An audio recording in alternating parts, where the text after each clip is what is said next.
So now we have to start with a simple pendulum. This is article 7.5 on page number 231. This is one of the applications of simple harmonic motion जो हमने पहले discuss किया था. तो simple pendulum, as you can see, it consists of a body of mass m and it is attached to a very light string of length L. One end of the string is attached to a fixed support C.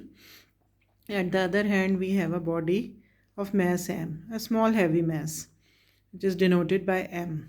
L is the length of the string, and if we take the total length of the string, तो उसमें इस Bob का radius भी शामिल होता है. ठीक है. और obviously it is fix at the upper and. अब हमने देखना है कि इस पूरे सिस्टम पे जो डिफरेंट फोर्सेस एक्ट कर रहे हैं वो क्या हैं, और फर्दर हमने यहाँ से दो चीज़ें फाइंड करनी है. इन दिस केस हमने ये शो करना है कि जो मोशन है सिंपल पेंडुलम का, इट इज़ सिंपल हार्मोनिक, और दूसरी चीज़ हमने फाइंड करनी है इसका time period, time required to complete one vibration. अब ये जो छोटा सा एंगल थीटा आपको नज़र आ रहा है, ये इसकी एंगुलर डिस्प्लेसमेंट होती है. ऑब्वियसली पेंडुलम को जब आप डिस्प्लेस करते हैं from the mean position O, चाहे राइट पे डिस्प्लेस करें या लेफ़्ट पे, so it will start vibrating to and fro about this mean position O. A is one mean position, ये राइट साइड पे है, लेफ़्ट साइड पे एक और मीन पोजीशन होगी जो हमने यहाँ पे शो नहीं की हुई, लेकिन वो दोनों के अबाउट वाइब्रेट करता है, राइट लेफ़्ट पे ऑसिलेट करता है या वाइब्रेट करता है. तो अब हमने फ़िलहाल ये देखना है कि जैसे कि ओ से इस बॉडी को डिस्प्लेस करके आप ए की तरफ आ गए, तो अब इस पे जो डिफरेंट फोर्सेस हैं वो क्या एक्ट करेंगी. जैसे कि हम देख सकते हैं कि इस पे जो फोर्स एक्ट कर रहा है इसका वेट है vertically downward, W is equal to mg. This is the weight of the bob. और ऑब्वियसली इस वेट को, वेट एक तरह का फोर्स है तो इसको हम दो परपेंडिकुलर रेक्टेंगुलर कंपोनेंट्स में रिजॉल्व कर सकते हैं. पहला कंपोनेंट है mg cos थीटा, दूसरा कंपोनेंट है mg sin थीटा. अच्छा, पहले हम इसकी बात करते हैं. ये वाला जो कंपोनेंट है mg cos थीटा, तो आप ये देख सकते हैं कि ये कंपोनेंट जो है, ये जो अपवर्ड फोर्स है T, ये टेंशन है, टेंशन इन द स्ट्रिंग, ये उसको बैलेंस कर रहा है. तो there is no motion along the string.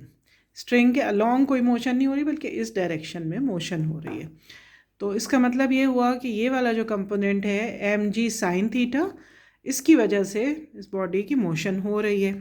And it is obviously जब आप इसको राइट पे डिस्प्लेस कर देते हैं तो ये अपनी ओरिजिनल पोजीशन पे वापस आ जाता है. Once it is displace towards right या लेफ़्ट, जो कि इसकी एक्सट्रीम पोजीशन है एट पॉइंट ए, ये मीन पोजीशन है, so it will come back toward its mean position. अब ऐसा क्यों होता है, ये हमने पहले भी डिस्कस किया था. इसके ऊपर दो फोर्सेस एक्ट कर रहे हैं. ma is the applied force, और इसके साथ जो नेगेटिव फोर्स एक्ट कर रहा है towards the mean position, that is restoring force. यानी m minus mg sin theta that is equal to ma minus f restoring is equal to f applied.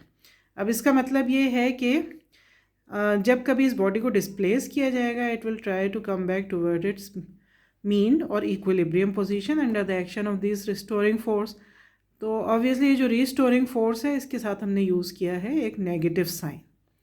Negative sign indicates that a यानी कि acceleration is directed towards the mean position. मैंने इस equation को solve किया है. M A is equal to minus mg sin theta, यहाँ से m cancel हो गया, so we are left with this a is equal to minus g sin theta. और फिर हम ये यहाँ पे एज्यूम करते हैं कि व्हाइल ड्राइविंग दिस इक्वेशन, हम ये एज्यूम करते हैं कि ये जो इसकी एंगुलर डिस्प्लेसमेंट है theta, it is very very small, तभी ये इक्वेशन ड्राइव हो सकती है. Theta is very very small, तो उसका मतलब ये होता है कि for small angle approximation sine theta जो है वो नियरली थीटा के बराबर होता है.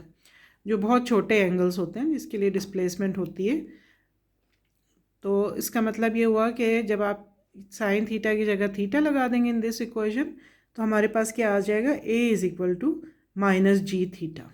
This is one equation.